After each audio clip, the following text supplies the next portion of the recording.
So the basket includes why that process works. Okay, so is this a very good reason for following the free man movement? Oh, absolutely. Okay, so the question was, if the camera didn't pick it up, is the free man movement, or is one of a good reason for the free man movement the fact that we don't want our governments walking into foreign nations and murdering countless millions of people for no reason, just to steal their resources? Yeah. Okay. Yeah. That's one good reason. One good reason. You know, hundreds of thousands of tons or hundreds of millions of tons of depleted uranium being thrown around the fucking world. You know, what is it? The birth defect rate now in like Fallujah and places like that in Iraq is what, like 50? They've told people to stop having kids because they're all so mutated. That's going to be our legacy because we couldn't stand up and tell our own government to go fuck itself? Are you kidding me? No, not my name, dude. Seriously. Even if I did have a problem with these people, I wouldn't be doing shit like that. If I have a problem with somebody, I'll go fight them myself. I'm not going to send my government in somewhere to murder millions of people and murder billions more in birth defects and fucking shitty things to come for the next 100 million years. Well, free men don't need to be nannied or moderated or mediated between their adversaries. You know, that actually, it's actually comical. Not comical. It seems to be, Joe's going to kick out of this. It seems to be the way that things go. I was just about to start talking about something and want to talk about something tonight, and that was the topic that brought it up. Which is great. So where was I going with that? Yeah, like from a philosophical standpoint, we all have to live here. Grievances aside, any problems we have with other nations, the whole 9 yards, we all have to live here. And our governments are really, really fucking this planet up for not even generations to come. Like kind of like world killing kind of stuff. Like the Fukushima shit, where you got thousands of times the radiation coming out of that thing that ever came out of Chernobyl.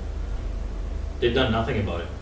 All they did was take it out off the internet and stop talking about it on the news. Yeah, try not to talk. Thanks, government. You guys really are fucking handy, aren't you? We got one of the biggest natural disasters that has ever happened on this planet, and hopefully ever does.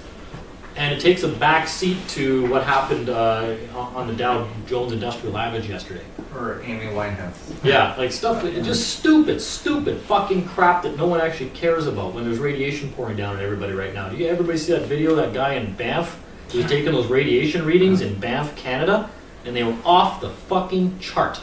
Rainwater just coming outside of his truck. He's got one of those, I don't want to say the name wrong.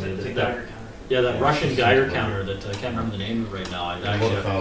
I almost want to order one, yeah. But he stopped outside of Banff in Canada, and he just took like a wet rag and put it outside the window and took some rain that was falling straight out of the sky, brought it back in the van, and put his Geiger counter on it, and it was like at the level where it said like leave the area immediately. He was right outside Lake Louise. Lake Louise, yeah. So this is Canada. This is shit that affects us here. So that stuff. I mean, gee, I've been sick mildly twice in the last month. I haven't been sick for 8 years. Yeah, it's interesting because there's reports about being thousands of times higher, and I couldn't get access to any of the websites. Yeah, there you go. So I mean, that's the other thing too. Is that's where I was led to. Where I was going to get on here and I was going to rant about some stuff.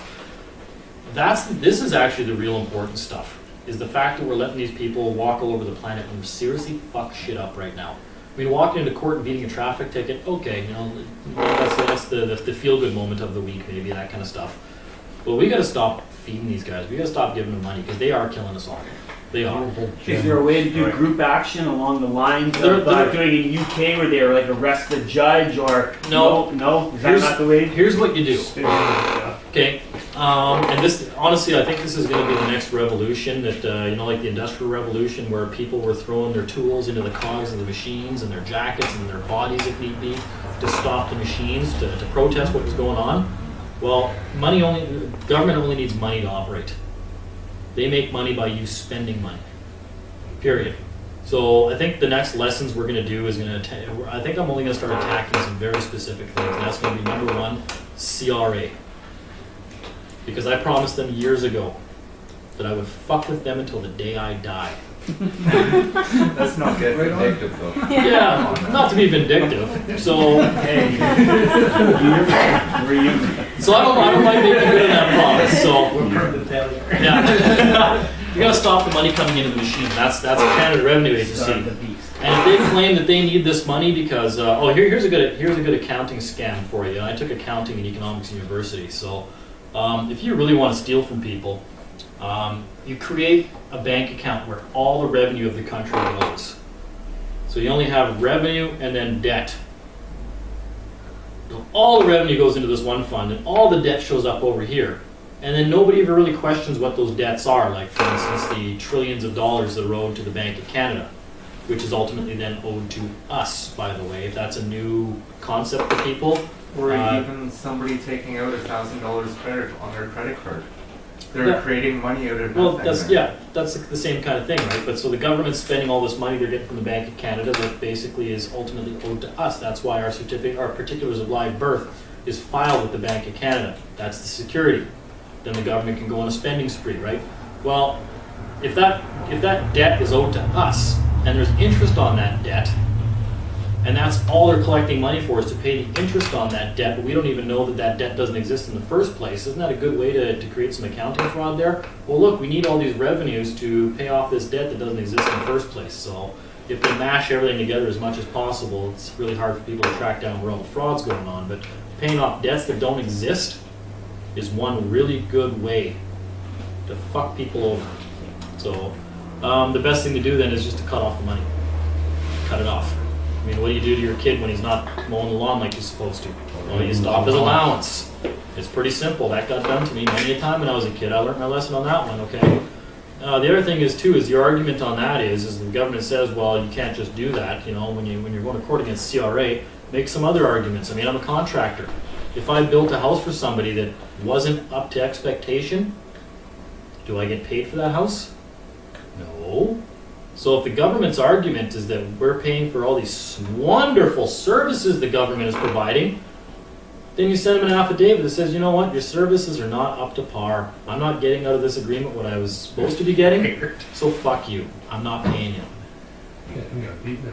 Yeah, when the services are up to par, and I'll let you know when that is, because I have yet to see the contract of what you're supposed to be providing me, but I just know I'm not happy in the first place, then we'll talk. So there's that argument. There's all sorts of arguments you can make all day long, but the whole thing is you got to cut off Revenue Canada, and then you got to cut off property taxes, because without those two things, people would be able to live in their home and not leave if they didn't have to, and just chill out and grow a garden. That was a concept I came up with like 5 years ago. I called it going super Gandhi on the government, right? Best way to protest the government is stay at home and grow a fucking garden. And then when they finally have to come onto your property with guns to remove you, who's the aggressor? Okay? That's all Gandhi did in India. Everyone sat down, and then when people had to basically come and put them in a chokehold to get them back to work, well, who just lost that war? You show who the aggressor is. Show who needs you. Hey, you need me. You just came onto my property to come here and to kill me until I could go back and perform for you people like a fucking trained monkey. You know? That's when you've got the upper hand. When they come onto your property to harm you. Especially for property taxes, you don't know. So that's the other one I'm going to be addressing is the property taxes. I know we've covered that in other episodes as well, where a very simple argument shut that whole thing down.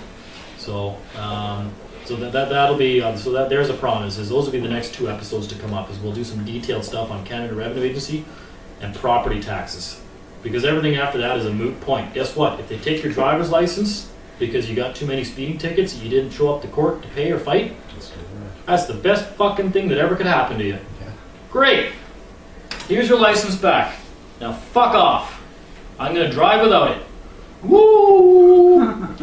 That's not fear. That's not terror, okay? They just did you a favor, actually. Good. Thank you. Thank you for revoking my license to perform a function of government. I guess I won't do that anymore. Maybe if it's assign some homework. Homework? Yeah, here's some homework. Read. I just gave everybody about 5 different things they could read. I didn't even bring up this one. This is the Canadian Bill of Rights. And again, the only reason I don't like bringing up acts is because they are acts. They don't technically apply to us. But there is benefits from reading things like the Canadian Bill of Rights, because it tells you what government cannot do to you. Those are valuable things to know. So you got the Canadian Bill of Rights, 1960. I think that was Diefenbaker. Great piece of legislation. Apparently the government felt the need to redo it in the Canadian Constitution because even the government realized, oh, this blatantly only applies to government. The government knew that this only applies to government, and they were a little bit too blatant about it. So you can thank Diefenbaker for that, even though I promised way back in the day that I was going to find Diefenbaker's grave and thank him for the Avro Arrow project. But he's redeemed himself with the Bill of Rights, so it's okay, I forgive you. Start with that one. Read the Constitution Act and read the whole thing. Don't stop with just the Charter and Rights and Freedoms. Read the whole thing. The Charter and Rights and Freedoms stops at 32. And 32 is the one that tells you, and I read this earlier already, I got it highlighted in here. Right, I keep these all for quick reference for myself. So it tells you who the Charter applies to. And obviously a lot of people can make, people send me arguments all the time, oh, well that doesn't mean it doesn't apply to you. Well, I think it does. And anybody that understands English does. And if somebody out there reads this and that's not what they understand from reading that, then I don't care. Get back to work because you got a lot of fucking debt to pay off. Okay? Enjoy. Because I don't care and I don't want to hear your argument to the contrary. Maxims of law. Wherever you can find them, read them. Bouvier's has great ones. Even Black's Law Dictionary has great maxims of law. The original Latin, I would love to learn to speak Latin. I might not be capable of it by now. My brain's probably so entrenched in English. I know. And read them. Bouvier's is great. Black's Law, whatever. Just download the maxims and read them. Print them up. Highlight the ones you like. And start putting those into your documents. When I file a commercial claim against the government, I have one whole legal page. My cover page is nothing but legal maxims. These are the laws that govern me and my contracts. One whole page of the ones that I went through and I liked and just went, oh, okay, added to all my documents. So this is not rocket science.